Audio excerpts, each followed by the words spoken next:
Hello everyone and welcome to Audiobookish. This is an audiobook review and discussion podcast. My name is Fahed Rahman and I'm joined by Poppy Knight. Hello. And this is the first in a special series of podcasts we're doing about the nominated books on the shortlist for the Audio Book of the Year fiction for the British Book Awards. They've kindly sent us some review copies. So the next 3 episodes are going to be reviews of the books on the shortlist there, and we're going to be starting off with The Night She Disappeared by Lisa Jewell and The Man Who Died Twice by Richard Osman. Poppy. Yes, okay, so I'll start off with the blurb for The Night She Disappeared. A cold case, an abandoned mansion. A family hiding a terrible secret. Prepare to be hooked. Lisa Jewell's latest thriller is her best yet. Midsummer 2017. Teenage mum Tallulah heads out on a date, leaving her baby son at home with her mother Kim. At 11 p.m, she sends her mum a text message. At 4:30 a.m, Kim awakens to discover that Tallulah has not come home. Friends tell her that Tallulah was last seen heading to a pool party at a house in the woods nearby called Dark Place. Tallulah never returns. 2018. Walking in the woods behind the boarding school where her boyfriend has just started as a head teacher, Sophie sees a sign nailed to a fence, a sign that says, "Dig here." And I'll read out the author bio. Lisa Jewell was born in London in 1968. Her first novel, Ralph's Party, was a best-selling debut novel of 1999. Since then, she has written another 18 novels, most recently a number of dark psychological thrillers, including The Girls, Then She Was Gone, The Family Upstairs, all of which were Richard and Judy Book Club picks. Lisa is a New York Times and Sunday Times #1 best-selling author who's been published worldwide in 25 languages. She lives in North London with her husband, 2 teenage daughters, 1 cat, 1 guinea pig, and the best dog in the world. And this audiobook was narrated by Joanne Froggatt. So do you want to kind of start off with your initial thoughts, Poppy? Mm-hmm. Yeah. Sure, I can do. Okay, so the first thing I've got here is that the tone is creepy and sad. Like the thing of, but they don't know what was going to happen next, is sort of what I had. And I found that especially with the audiobook. I mean, we are the audiobook podcast. We are doing this because these books have been nominated for an award in their audio format. And yeah, I really found that you wouldn't necessarily get that in the print. There's things that are talking about this party, a pool party, and things like that. And yet the tone of the narration is very somber. You know from the start something bad is going to happen, even though, you know, there's lots of light kind of words, but they're not necessarily said light. And so that was kind of my first impression. I enjoyed that going into it. And then as it was going, I was like, yes, it's a good crime book. I enjoy crime. I enjoy watching crime TV shows, reading crime books, listening to crime books. I'm a big fan of the genre. And I was like, yeah, it's a good one. I will be honest, I didn't know what would be particularly special about it, was my thought for the first part of it. For a good while, I was enjoying it, but I didn't know what there was to shout home about. It then hit kind of near to the halfway point, and I got very, very into it. And the last half, I absolutely devoured, and I loved it, and I do think there's something special about this book now. And yeah, so for me, it was a bit of a slow burner, but I really, really enjoyed it in the end. I think all that kind of slow burniness really built it up for me and got me to the point where I was really invested and really enjoying it. So yeah, that's my overall thoughts. What about you? I just wanted to comment quickly. It's curious that you said it was kind of slow burn, because I think that's a comment that's come up a lot in a lot of the reviews that I've seen of this. So really? I just did a quick review. I did a quick look on kind of what other people thought of it, and like slow burn and the pacing came up quite often in a lot of those reviews. I really enjoyed this. So to get that kind of like spoiler out of the way, I kind of agree with you, because the story's told from 3 point of view characters. So we've got Tallulah, we've got Kim, and then we've got Sophie. And yeah, the initial point of view that we discover the story from is from Kim's point of view. She's putting her grandson to kind of like sleep, and it does really kind of like pick up pace in the second half. Once what she does really well in this book is she makes you care about the characters. Definitely. And then when she does kind of pick up the pace, you're really invested in terms of what happens to them. You're really keen to find out what the truth is and who did what to whom, and all that sort of kind of stuff that you really, which is what you want when you're reading a psychological thriller. That's, you want to be invested. You want to care about the characters. You want to care about what happens to them. And so that's kind of what my initial impressions about it were. Yeah, no, that's very fair, and completely agree. And with you talking about those perspectives as well, so what this book does is it flicks between events pre the night she disappeared, and then events a good time later. And so you get pieces of information from both stories, and they don't overlap. Like Fahad said, it's Tallulah's perspective when we're looking at the before stuff, and she's obviously not around after she's disappeared, so we don't have her perspective there. We have the perspective of other people either in her life or in some ways not in her life, and so we as the listener get to piece together things from both sides of it. And seeing how those things tie together really cleverly. I mean, you can tell that this is an experienced crime writer, from all the stuff that you said in that bio of her really plays out. You can tell this is not her first rodeo. It was really clever how all those chapters slotted into each other. Even just, the general builds more tension because you have to wait another chapter to find out the carry on from the one that you've just finished, so even just that, but the way that they are cut together is absolutely fabulous. So I think that was a really, really clever thing with the writing. Definitely. So it must have been quite a complex novel to write because you've got I think 3 timelines. Basically you've got before, and then you've got 3 different perspectives as well, so kind of like making sure that you're not revealing information that one character wouldn't have known at the time. So kind of like all those different jigsaw pieces that you'd have to put together. Let's talk a little bit about the kind of 3 point of view characters we've got. Let's start off with Tallulah. I really fell in love with Tallulah a little bit, and kind of her storyline of being a young mum, kind of sort of in this relationship she doesn't really want to be in, and kind of the responsibilities of being a mother, but also that being really young and wanting to go out and meet exciting new people and live your own life for yourself without any responsibilities, and kind of how there's like an internal struggle there. I really quite enjoyed, and even though I'm nearing my 40s, I still feel like that's kind of like we're always constantly searching for that feeling of having a bit more freedom and going on an adventure somewhere, but also being kind of weighed down by responsibilities. Well, how did you feel about no, I feel very similarly. She is very likable, and sort of she is certainly a lot of the time in the book is quite meek, but not in a way that you could potentially dislike, I don't think. I mean, obviously, potentially people could, but, it's not that sort of meekness. She is quite a meek character, but as you say, she has dreams and ambitions and things like that, and a lot of confidence in there within her, but maybe she needs to search to find it kind of thing. It's very much a more endearing meekness where you want her to break through that rather than kind of frustration. And I guess I'm sort of meaning because it's not like, in the realms of crime fiction, it's not just a sort of meek victim-y character that gets tossed away, She is very much a full one, and it is, really nice seeing those different bits of her personality, and yes, very likeable, and a mix of, you can definitely see why she ends up in some situations that she's in, as well as also, which she even comments herself, you see ways of, you really hope she might have made a different choice to not follow down that path, And that's another thing with obviously knowing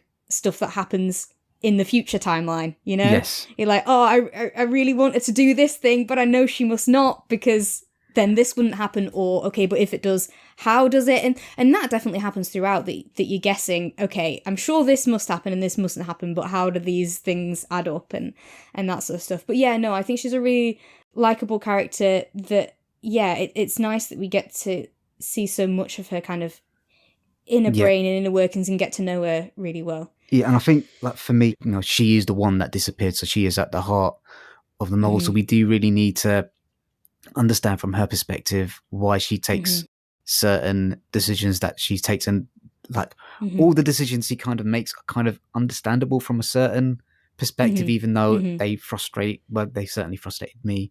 Yeah, and you can see something you wish. Yeah. Just grab hold of her and shake her and just like, oh no, that's okay. Yeah. But then there wouldn't be a novel. And then we've got Kim, her mother, who again is a really likable character as well. I really like the stuff with her at the beginning, where it's kind of describing her journey on being like a parent, and how she only wanted 2 children because she really values her sleep, and how much understandable how much it means for her to sacrifice her sleep to stay up with her grandson and to kind of look after him, and her kind of like personal, we hear about a lot of the sacrifices that she's made, and how much she loves her children and cares for them, and her family dynamic with both her daughter and her son and with Zach, I found was kind of quite compelling. And I just there's certain things that Tallulah keeps from Kim that I really wish that she didn't. Wish she didn't, but you can kind of also understand at the same time why she keeps those things from her as well. And it just made me realize it doesn't really matter how close you are to your parents, there's always going to be that barrier there. And that I thought that was a really interesting dynamic of a parent realizing how little they actually know about their child. So that's another thing that I found quite enjoyable. Yeah, no, definitely. There's definitely so many parts in there where you really do just wish she'd said something to Kim, and certainly I was. You're led to believe that would have solved things.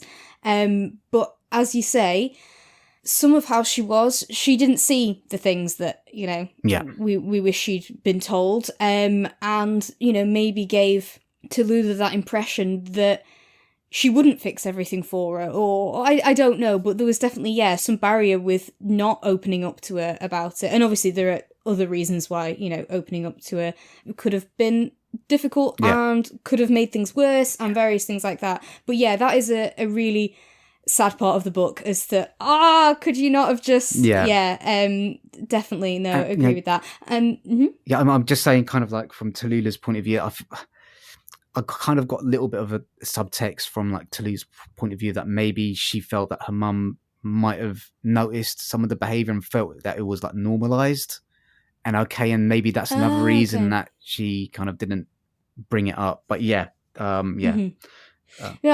hadn't particularly got that vibe, but you can definitely read that into it, I reckon. And I think, like you were saying, important stuff about Kim as a motherly figure, obviously to her own children, to her grandson, especially when she has to step in for her grandson. And there's a lot in that where it talks about the reality of kids can be difficult. And it's all right to say like, oh, this kid's being really annoying, and I wish I didn't have to be looking after him. But it was also, I thought, a really good thing, and rather a crux of why she is so determined to find out what happened to her daughter, because this isn't what Tallulah felt about Noah. Like, she found him a bit difficult, has said things like, oh, he's being a pain at the moment going to sleep and stuff like that. But that isn't so much the bit of her life that she felt was keeping her not free. Yeah. And that was burning her. There is a lot of talk about that, in that she didn't in any way want to run away from her son. She wanted that responsibility. And even if maybe she wanted to sort of have a little bit of a life as a young woman without that tie, but certainly not on any sort of permanent level.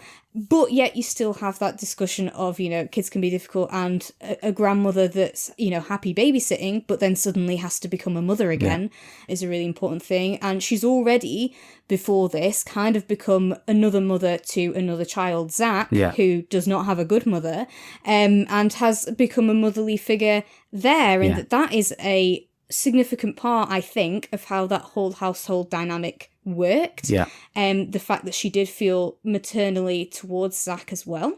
And I also think mothers in general is a really massively big part of this book. Yes. Even in the terms Yeah. of literal, like, plotting wise, mothers are extremely important. I'll not say any more than that.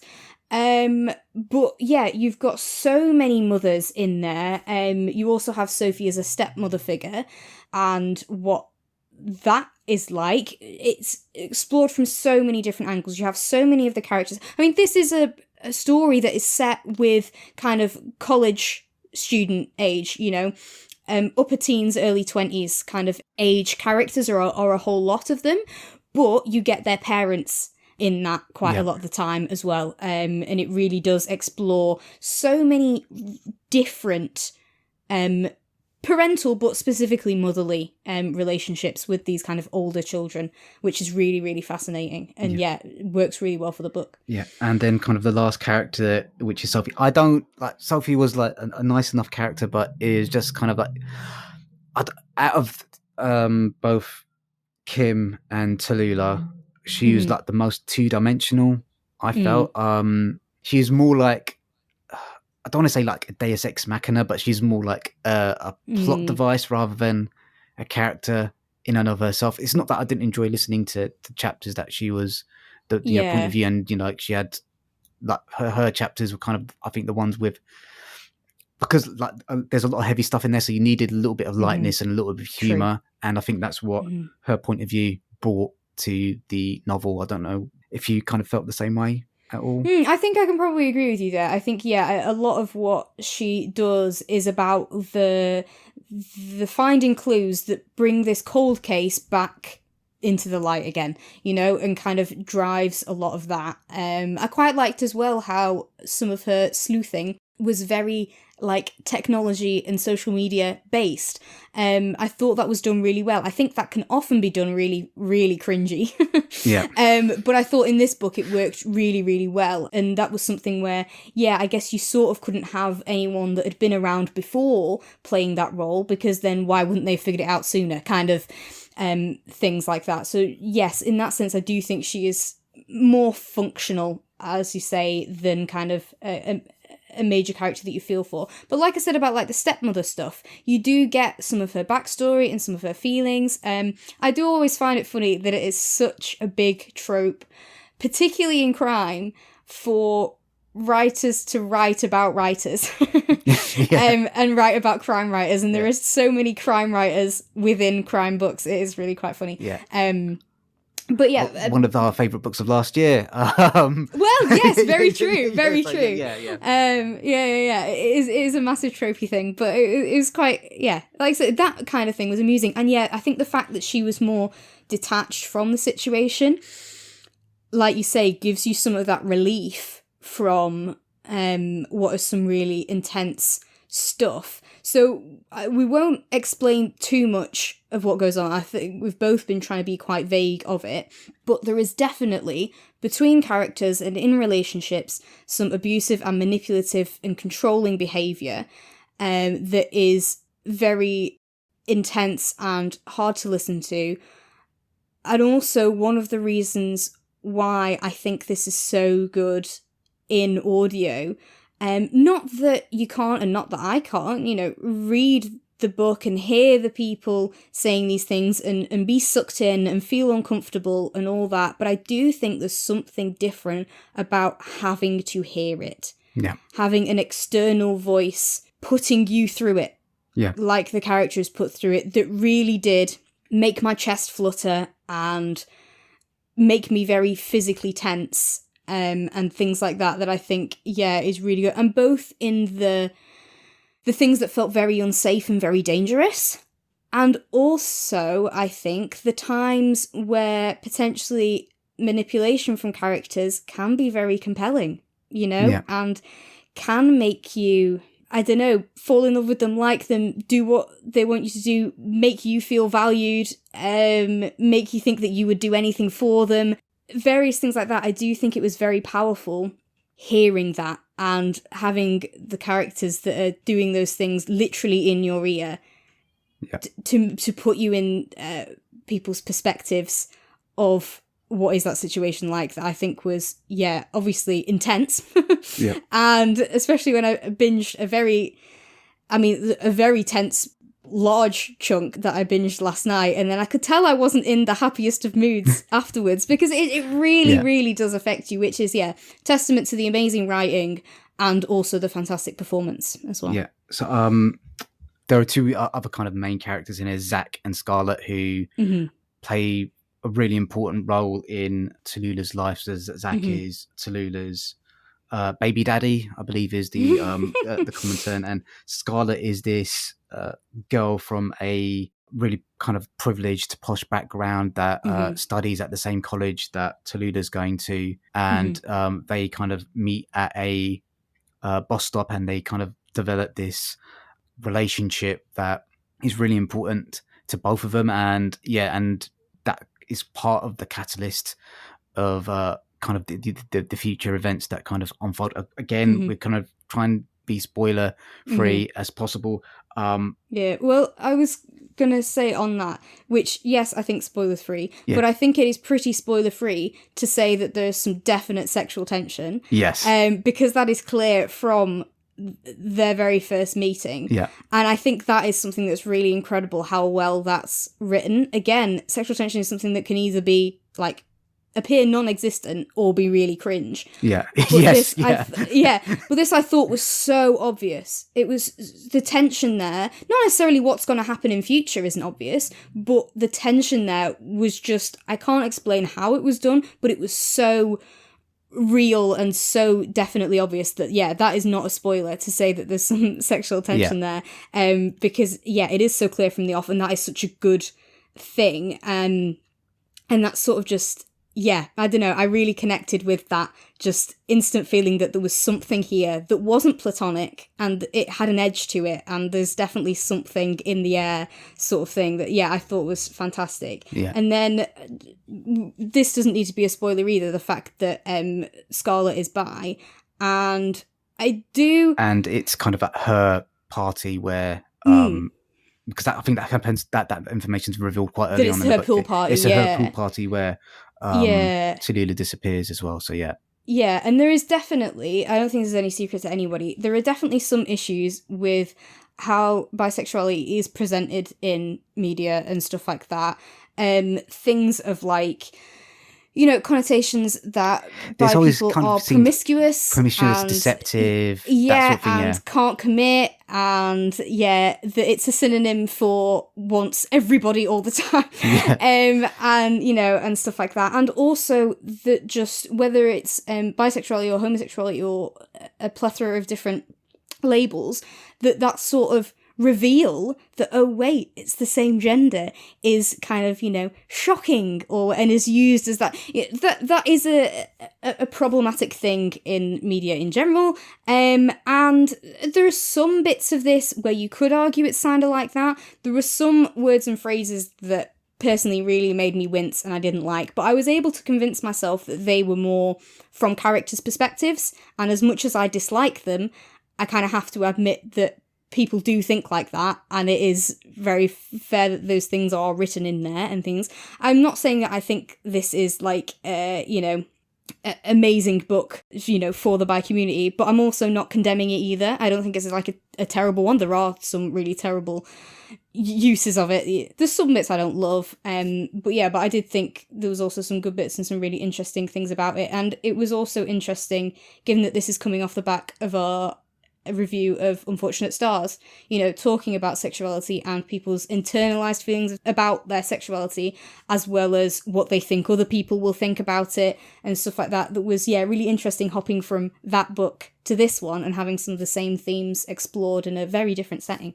I think I want to move on to like Joanna's narration. Just want to kind of pick up something really quickly about that kind of kind of sexual, like for me, like part of the kind of exploration of sexuality in here is also kind of the kind of sexual relations between people from different classes as well. It's kind of something I found how like when you're kind of dating with your own class, that can be kind of seen as kind of quite safe and the expected thing to do, and then like if you're aiming for someone who's in like a different class, or if you're dating down, and all that sort of like class dynamics also I think plays quite an important part in the story, especially in the way that I think for example, if someone from like the boarding school had disappeared, I think the police would have treated it in an entirely different way, as opposed to, you know, this is a working class girl from the local village Oh, sort of thing. So definitely. yeah, Yeah, class certainly plays a big part in it.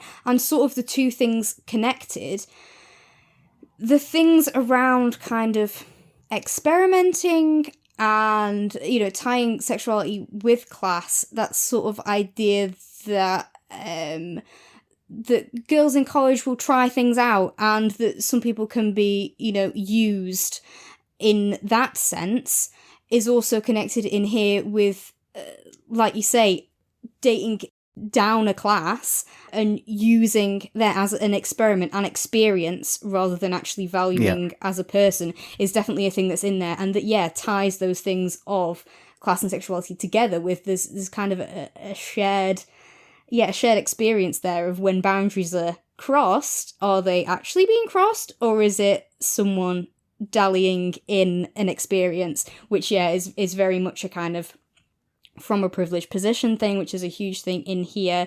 It made me think of sort of like, I think there's quite a few crime shows and stuff that I've seen, like at least advertised and stuff, that are sort of, you know, set in American sororities and stuff like that, and it's about the posh girls, and but when some murder happens and, you know, how things are covered up and that sort of stuff, that definitely plays a huge part in it and is quite interesting. But and then this I think does, as you say, like interrogate it a little bit more rather than just divulging it being a less serious story or whatever. So let's talk about Joanne's narration. I thought she was fucking brilliant. She is really like what a performance. What a performance. Like, she imbues the text with like such empathy, and the way she narrates, kind of like almost every sentence there's like nuance and understanding, and I love the way she did the voices. And I thought she was absolutely brilliant, absolutely magnificent. No, I definitely agree. And I think this was my kind of thing before, like, you know, the beginning sections of sort of, okay, but what is there to write home about, you know? It's good, but as you get through, you really realise how spectacular that narration is, you know? This book isn't necessarily doing something as exciting in and of itself, like innovative, like, for example, True Crime Story that we recommended last year, because it's, you know, it's not really playing with the audio format or anything like that, but it is incredible narration that I really do think elevates, we've used this word before, but it's true, elevates that text. And voices definitely.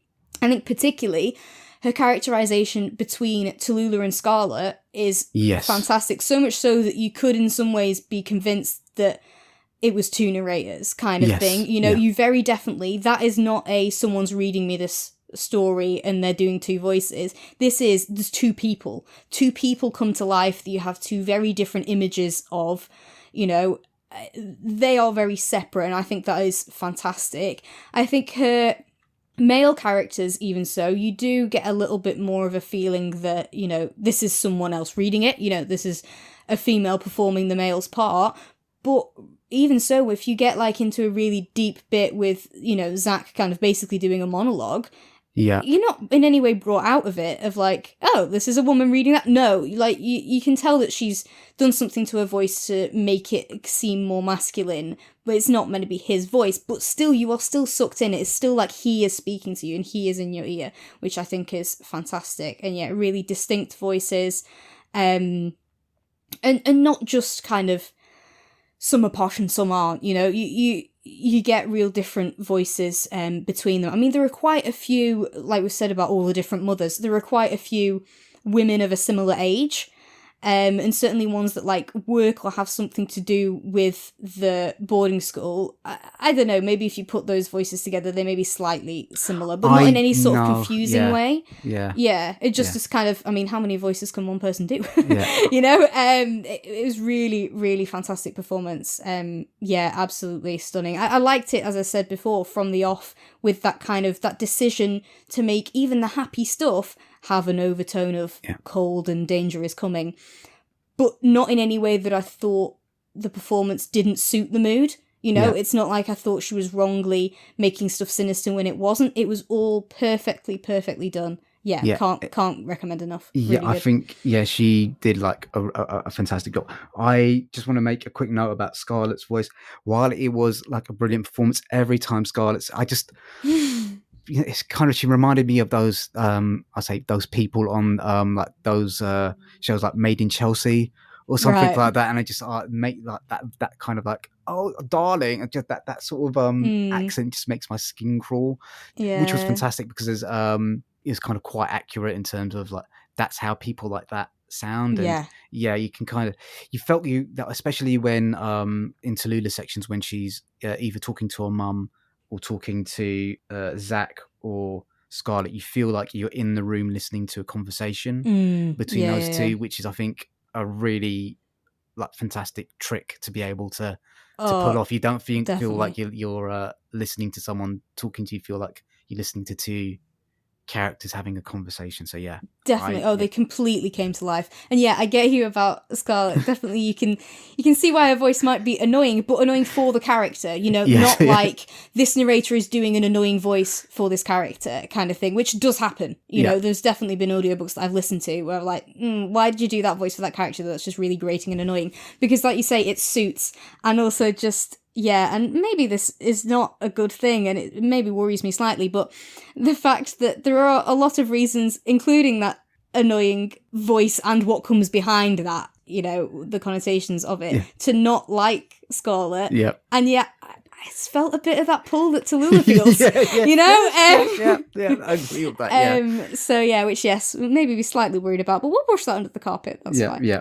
Well, I mean, that's kind of like the danger of charismatic people, isn't Exactly. it? Exactly. Kind of like, and this is why, this book does it so well, because you can feel yourself in Tallulah's shoes. So definitely. So I think that's kind of like a firm recommendation from both of us. I think this is a really strong candidate on the shortlist. So and it's not an author that I'd read before, and no, but I think we've got to both check out some more because very good. Okay, so any closing comments on that? I think we covered most of what I was going to say, but I could talk about this for a long time. It was a very good book, and stick at it. If you're not sure that it's worth it, it's worth it. Yeah. So the next one that we're going to do is the I was going to say the Thursday Murder Club, but that's the name of the series. First book. Yeah. It's the name of the series and the name of the first book. So I believe I'm going to be reading out the blurb for The Man Who Died Twice. It's the following Thursday. Elizabeth has received a letter from an old colleague, a man with whom she has a long history. He's made a big mistake and he needs her help. His story involves stolen diamonds, a violent mobster, and a very real threat to his life. As bodies start piling up, Elizabeth enlists Joyce, Ibrahim, and Ron in the hunt for a ruthless murderer. And if they find the diamonds too, well, wouldn't that be a bonus?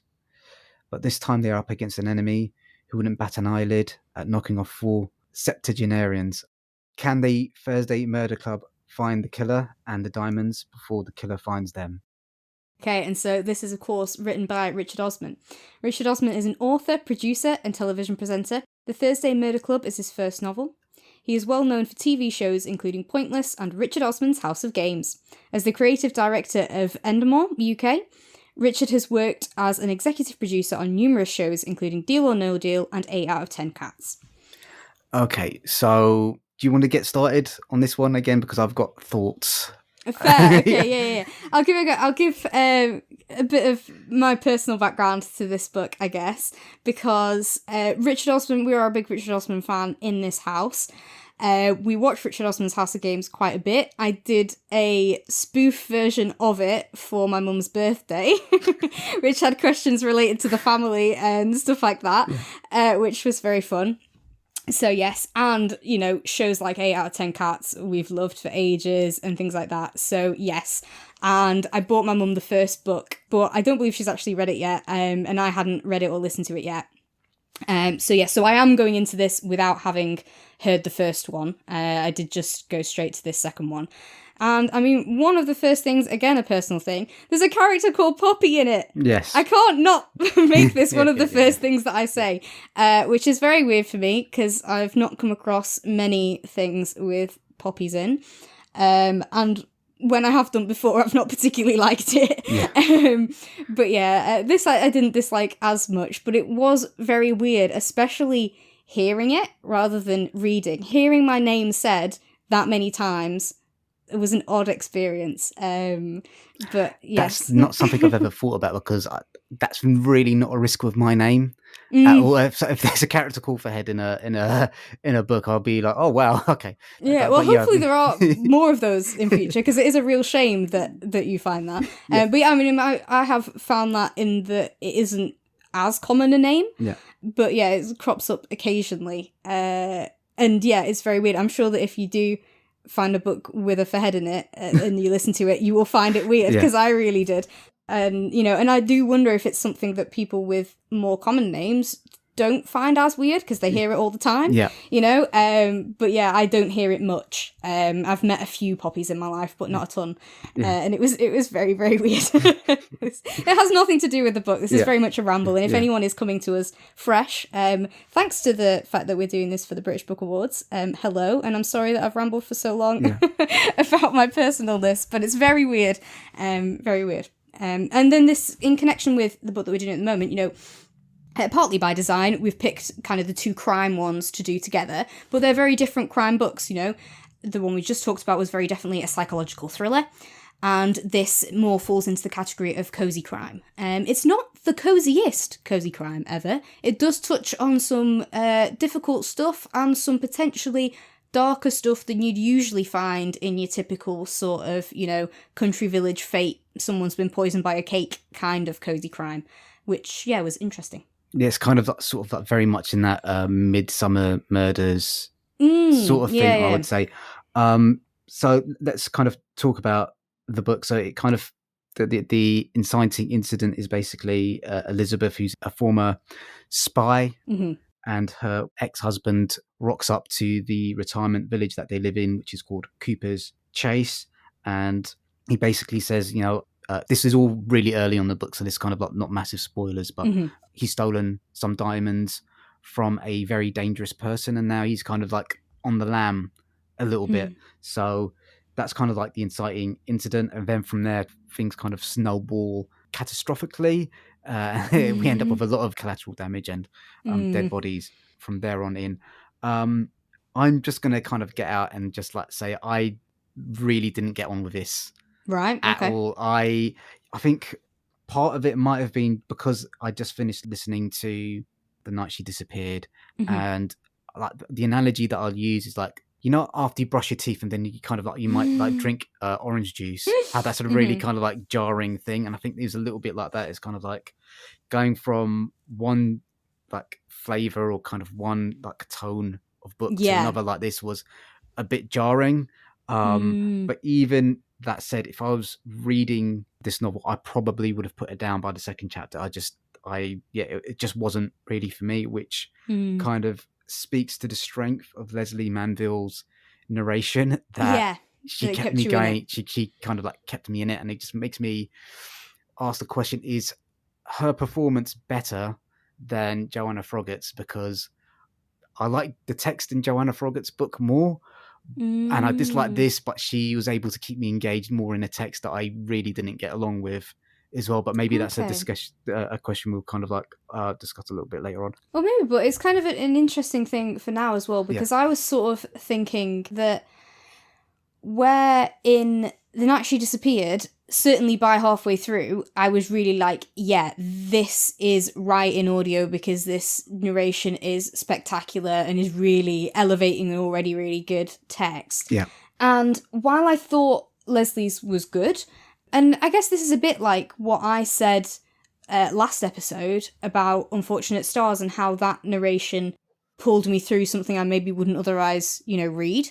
But yeah, I don't know, for this one, not in any way any disrespect to Leslie's narration, which I thought was good, but it came back to that question of what was it doing that was special, And even though The Night That Disappeared wasn't doing anything, format breaking, I still thought it really made use of audio and really, took advantage of that in her incredible performance. Whereas this one felt more to me like the book was being read aloud.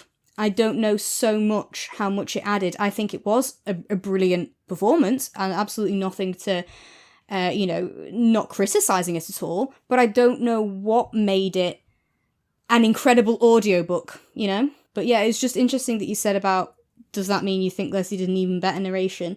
Because I'd probably say no. If we're having to compete and stuff, not that she did it badly, in any way. And again, you can only do with what you're working with. Yeah.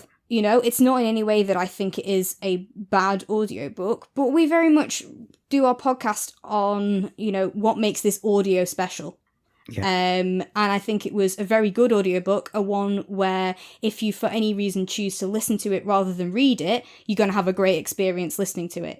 It does that wonderful thing of making a print book into an audiobook and them both being at least as good as each other. Yeah. But I don't know that I would say, anything was super exciting about the audio itself. Yeah. I think I would agree. Well, in terms of production, there's nothing kind of particularly special about it. I think Leslie's got a very listenable voice. Is that a word? She made me think of Maureen Lipman, that we just did the reviews of her when she was narrating the Jill Tomlinson books. Yeah. There was some of that in her voice and accent, I think. And very pleasant to listen to. Very pleasant. I mean, so pleasant to listen to. I almost fell asleep a couple of times. So it's kind of like one of those ones where... if that's why you use audiobooks, then this is certainly not a bad one for that. Not a bad one for that.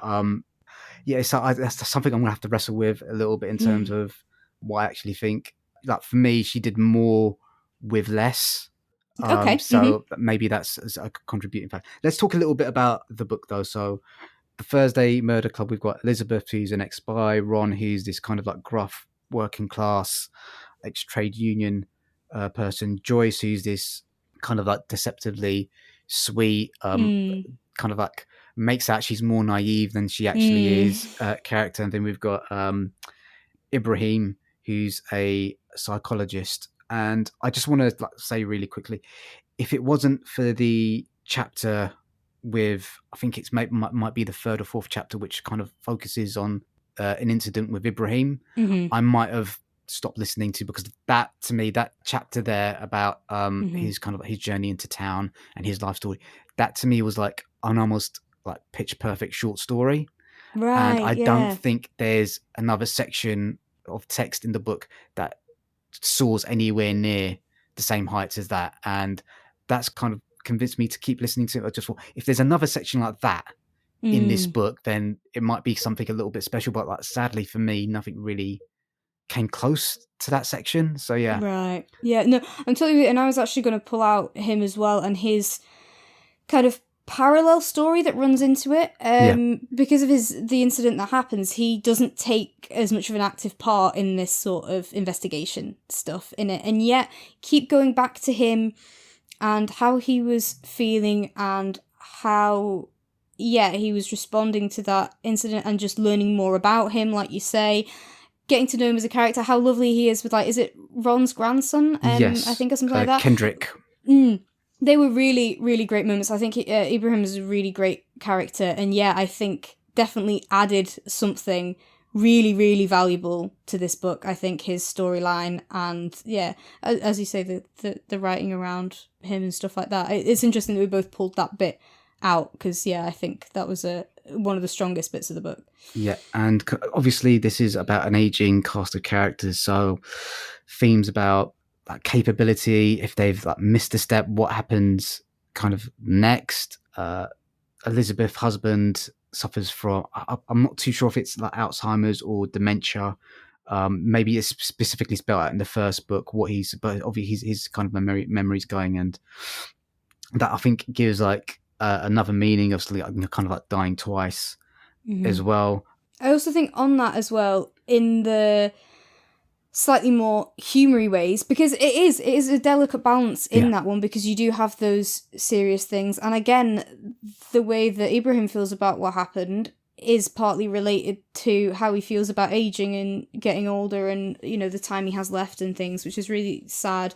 And there's a lot of stuff about that. But then you also get sort of light relief moments, and not in a making fun of elderly people way, I don't think. No, I don't think so, no. But kind of a nice thing. So like there was a bit of like, we can use the iPad this evening and do a little bit of research, which really made me laugh because it made me think of both my gran and my partner's grandma, who have both spoken in basically that exact same way of, oh, well, I'll just get my iPad out and we'll check it on there, which, that really amused me. That was a nice moment. And I think a lot of his inspiration for this series has come from, I think, his mum and the retirement village that she's in and stuff, didn't it? And kind of some actual stories and some characters and some personalities and things from that. And I think that probably shines through in the book. Yeah, I think one thing I will say, I think Richard Osman genuinely has a great deal of affection for the characters that he's created.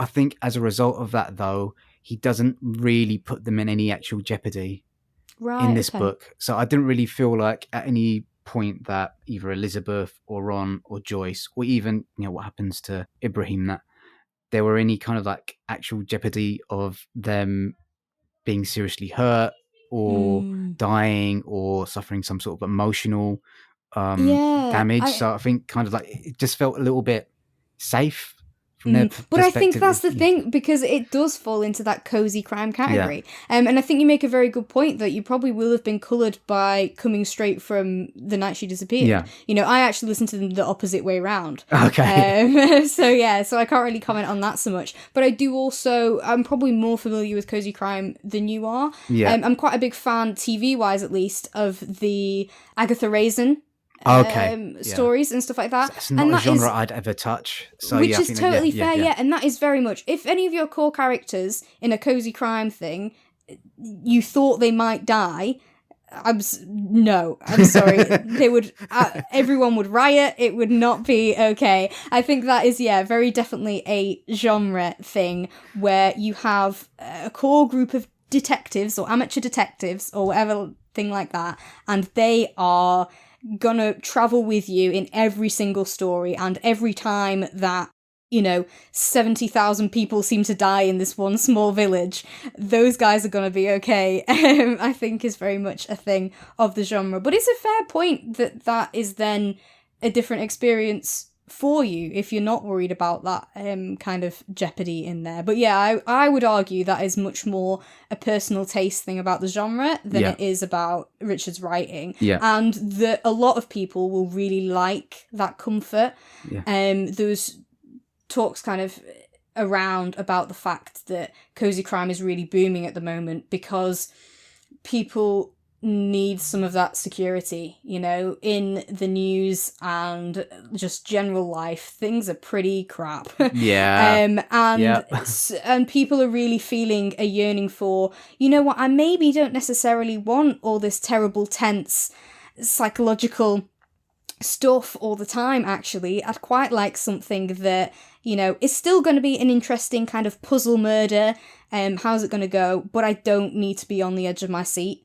And I think they're definitely kind of in general doing quite well at the moment because they are feeding that need of people to be distracted, which I think crime does really good because you are trying to, piece it together and get drawn in that way, but without so much the emotional turmoil, I guess. I mean, I did just want to say a couple of positive things about. I think the characters are all really well done. They're all 3D characters. Elizabeth, Ron, and Joyce, and Ibrahim are all kind of like, you can kind of like, and Bogdan as well. I really like Bogdan, and as well as the two police officers. I can't remember their names at the moment, but I feel that their interactions with each other and their dialogue was quite well written, and I do think generally Richard does write quite well. I think it's just this is not a genre or a story that I cared for. Also, it's from the sounds of you, this is a genre that you're a little bit more familiar with.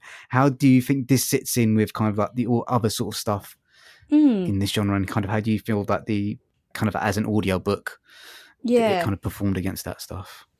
So definitely more familiar than you, but nowhere near as familiar as a lot of people will be, the people that will absolutely devour those series and stuff like that. So I won't claim to be a complete expert or devotee or whatever. But yeah, it is something I know more than you. And yeah, I thought it was good.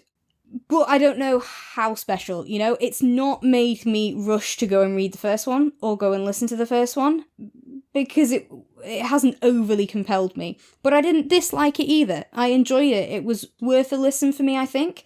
But yeah, I don't know how much I have to shout home about it with. But I completely agree with you about the characters, yeah, being really good. And especially, going back again, the narration to voice those characters so separately. Again, I felt like I had them come to life in front of me and very different images of them as people rather than someone is voicing these characters, which is really good. Yeah. So yeah, I did like about this how cozy crime can definitely fall into a lot of very non-transgressive stuff. It can be very much the country village, and these are the values of the country village, and they're not really challenged by the end of the book, kind of thing, which can be a bit problematic and stuff like that. One thing that I think this book does well is that it does add some challenge to some things in there. Things especially about misogyny and sexual discrimination that's talked about, specifically less so much in the cozy village, but in massive institutions like, MI5 or whatever, and how that translates to just, business in general and stuff like that. There was a lot about, certainly back when Elizabeth was there, but the fact that it's still, how sex can or has been used as a way to manipulate underlings, or as a way to get ahead, or as the only way to get ahead, potentially, as a female. And yeah, misogyny in general and people with misogynistic attitudes and stuff like that, which I thought was really good how this book did challenge that throughout. It didn't do a massive essay on it, which, you wouldn't want. That's not the part of the book, but that it did challenge those rather than reinforcing them. Because, yeah, I think it is easy to reinforce those things, especially when things are like genre tropes and stuff like that. So that was one thing that I thought was really strong of this book, especially because it's focusing on characters of an older generation, and older views and stuff like that. But it was, I guess, progressive is maybe the word. But I thought there was some good stuff in that. I mean, Ron is basically the closest that you get to someone with like old-fashioned views, really. I thought Elizabeth's ex definitely is the main one for that. So I think that's quite true. The other thing I think bothered me a little bit, and I think obviously it's due to kind of like the slightly twee tone in the book, is kind of like how casually like some of the murders are treated, and also like there's like quite a lot of institutional corruption, and I was just waiting for like Ted Hastings from Line of Duty to kind of like barge in and say, what you think you're doing there, fella? So it's kind of like that's kind of the other thing that kind of like bothered me, but that, again, that's kind of a function of genre. Yeah, I get you, but I did like sort of tying with what I just said. I kind of liked that the corruption was, flagged as corruption. And that was kind of pointed out in there. But yeah, I agree with you about the flippancy of the murders, and I think that is definitely a genre thing, because you don't want, in a cozy crime, to be too attached to these characters that are going to die, because kind of part of the reason of it being cozy is that you're not going to be feeling like that. And yeah, I think what Richard has done in making it cross that boundary into slightly more serious then maybe doesn't add up, because you're made to connect with characters and find their death upsetting, and yet you're also meant to brush off any of the deaths that are in the cozy crime, because you're not meant to be too affected by it. So that maybe could do with some work for, okay, if you're going to cross one boundary, you need to think about how it's going to affect the other stuff. So yeah, I can agree with you there. That did feel a little bit odd, like, wait, are we not supposed to care? But I kind of do. So how did you feel? Because I think a lot of one of the big reasons why people read or listen to crime novels is trying to figure out the mystery at the center of it. How did you feel that unfolded? I was kind of quite satisfied with the kind of like clues and the way that unfolded, and it did kind of keep me guessing a little bit as well. How did you feel about that? Yeah, I think I agree. I think there was some good kind of back and forth of sending you down one direction and actually it's a different direction. So yeah, I think that was good. And I do actually want to say that about The Night She Disappeared as well, which I didn't actually mention, because I thought that was very good. There was kind of a part of it that you could say figure out, but in reality, it was just me hoping it was going to happen. So yeah, but maybe there was some picking up on the clues there, but it might have also just been me crossing my fingers and hoping it would be the case. But still, even with that piece of the puzzle in there, I couldn't figure out how it then added up with the other stuff that I knew. I was really missing that piece, which I thought was really clever. And I loved the ending, both kind of the ending and resolution of the mystery, but then also the epilogue at the end was fantastic. And we've spoken before how I'm very difficult to please with endings. And I think as well, with what you've just said, with crime, it's very difficult because you do want to be left satisfied. You do want to think that was convoluted enough that, you know, it was a justified puzzly, complexy mystery, but you also don't want to feel like, well, that was just a bit ridiculous. Kind of, you know, it's a really difficult one to do, and I thought that one did it fantastically. And then I think The Man Who Died Twice was quite good as well. It pulls threads together quite well at the end. I'm okay with that.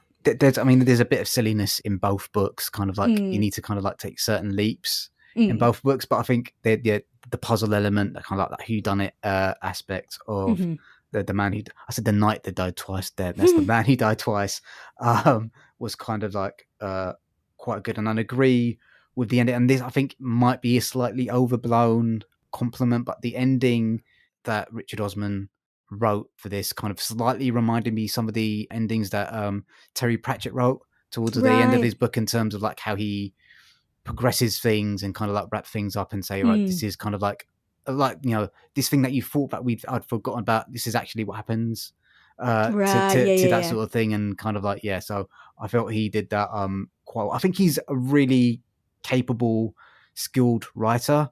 It's just, I won't be reading any other books in this particular series. It's just not my cup of tea. No, that's fair. And I feel, as you could probably be able to tell from my preamble before we start talking about this, I do feel bad criticising this book because I am such a big Richard Osman fan. I love Richard Osman. In general. He's one of my favourite Taskmaster contestants ever. But... it was so good. He was the first episode that I watched of Taskmaster. This is completely off topic, but the first episode that I watched was the Series 2 episode with the exercise balls on top of the hill.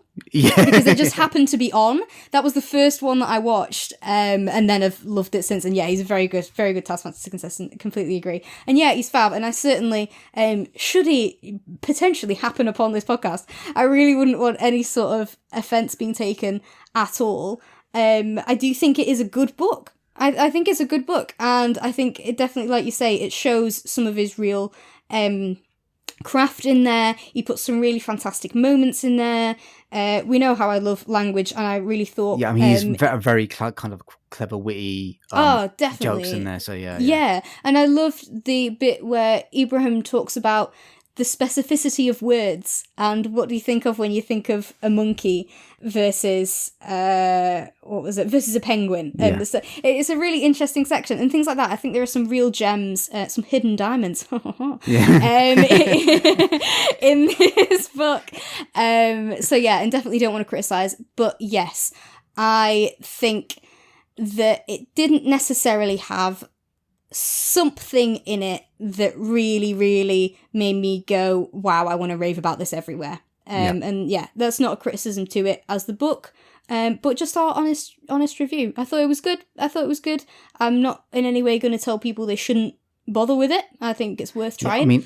I wouldn't say not bother with it. It's just, it just wasn't for me. I think there's, for me, it was, its flaws don't really outweigh its benefits. I know lots of people really, really love this book, and quite rightly really love Richard Osman, and kind of Lesley Manville again, I think did a lot. For me, she did a lot of heavy lifting with this book. So I think her narration does deserve kind of like special notes there. So I think out of the two books that we reviewed, I think definitely I preferred The Night She Disappeared to The Man Who Died Twice. How do you feel out of these two books? Which one did you prefer? If you're gonna make me pick a favourite, then yes, I'm gonna pick The Night She Disappeared. But with the order that I listened to them, you know, so I had the whole of the Richard Osman one, and then from the first few hours of The Night She Disappeared, I was in a similar brain space to what I've now been saying about The Man Who Died Twice, in that I think it's good. I think it's a good example of its genre, and if you like that genre and devour all of it, then this is definitely one to add to the list, but I don't know what's special. I think the difference for me was that The Night She Disappeared got special. Yeah, it really did. I mean, the second half of that book is kind of just something else. Okay, so that's your lot, guys.